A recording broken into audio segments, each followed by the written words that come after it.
Hi, everyone. This is the Leadership with Heart podcast, and this is Heather Younger, your host. Employee experience and retention is powered by emotions.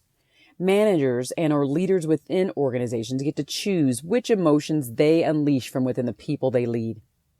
Leaders, meaning supervisors or above in an organization, drive much of the positive or negative emotions by their actions or inactions, their words, or what they fail to say. When a manager chooses their words and their actions carefully, they exhibit great emotional intelligence. These managers are often thought of as leaders who care, or as I like to call them, leaders with heart. This special brand of leader drives engagement and loyalty simply by being themselves. Are these leaders perfect? Absolutely not. It is in their awareness and sharing with some of their imperfections that we realize their brilliance. In this podcast, I ask you to see yourself from the stories my guests tell about the times when they were not the best versions of themselves, but how they used their hearts to guide them to a place of deeper connection with their teams and heightened leadership prowess. Before we get started, I wanted to remind you to follow us on Twitter at Customer Fanatics. That's customer and then Fanatix. And also just follow me on LinkedIn at Heather Younger. That is because I'm in the process of writing a book based upon this podcast, which will have amazing stories of those on the show. And I'm going to be going a little deeper too, so you will not want to miss it. But I'll be putting out tidbits, asking for feedback related to the book cover and just ideas and colors. I want you to be a part of that. I want you to lend your voice to that. Also, don't forget to subscribe to our newsletter at customerfanatics.com, and you'll get a couple freebies as well, including the first chapter to my book and some emotional intelligence tips as well. Thank you so much for listening, and hopefully you enjoy this show. Today, it's just me again. A special thing happened just recently.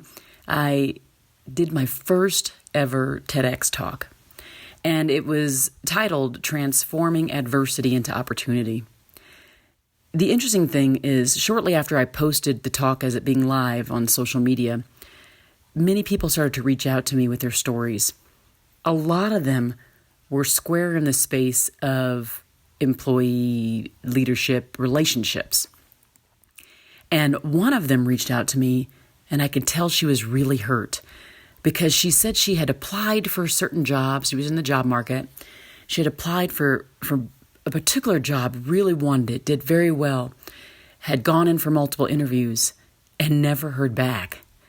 And when they finally did reach out, it was just a generic email, and she never knew what it was that she didn't do well enough in order to get the job. And as we continue to engage with one another in this exchange, you could feel and hear the pain through the email that she was sending me. And she thanked me for the impact my talk had. In my talk, I shared my personal story of growing up in a family where I felt like an outsider, and I didn't feel good enough, and I didn't feel like I had a voice and that I was respected. And this particular person, and many of the people that reach out to me, particularly the employees who are just really super frustrated with what's happening in their organization, or people in HR who are really super frustrated with what leaders are doing or failing to do, and they feel limited in their roles. It boils down to the mindset. And the issue is how much of what we see as our own barriers are real. So in the case of the woman who got turned down and was feeling down about it and felt uplifted by my talk, it was because I helped her rethink that, number one, that was not the only opportunity out there. And with leaders, it's not the only avenue you can take. So in the workplace or with employees, we hit walls. We hit walls a lot. And I know what it feels like because I hit a lot of walls, particularly being either representing the customer, representing the employee to the executive leadership team. Often it was like doors were closed on me and I got very frustrated. But I understood as the leader, whether I had a title or not, but in most cases I did. But when you don't, you still have to know that there are many other avenues that you can take and that the fight is worth fighting. The one thing I want to impart on everybody listening today is no matter where you're at right now, as a leader, whether you're starting off or you've been in this role for 30 years, whether you're leading a team of 1 or leading an organization of 3,000, barriers will be in front of you. You might become disheartened. When I interview many of the other leaders that are around the world in all the different industries, and I ask them, what are those words of wisdom when people are maybe stuck in their leadership or, feel like they're just in a hard place or want to learn more. And I love all of the diverse feedback that people have given in that space. And I'll be making sure to include a lot of those things in that book that I'm writing. Thank you for holding me accountable out there for those who are listening and have done that. But when they talk about moving forward, taking it day by day, working and working on us, giving our own self-time, self-love, self-care, it's so, so critical.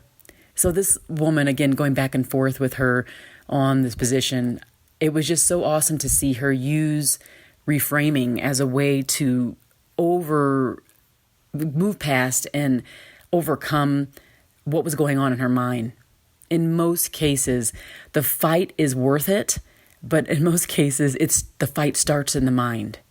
And as a leader, if you can learn to bypass those really negative thoughts, bypass the barriers that exist there, you're going to achieve a whole lot more. So please, I would love for all of you who are listening to go and watch my TED Talk. I hope it does have an important impact on you.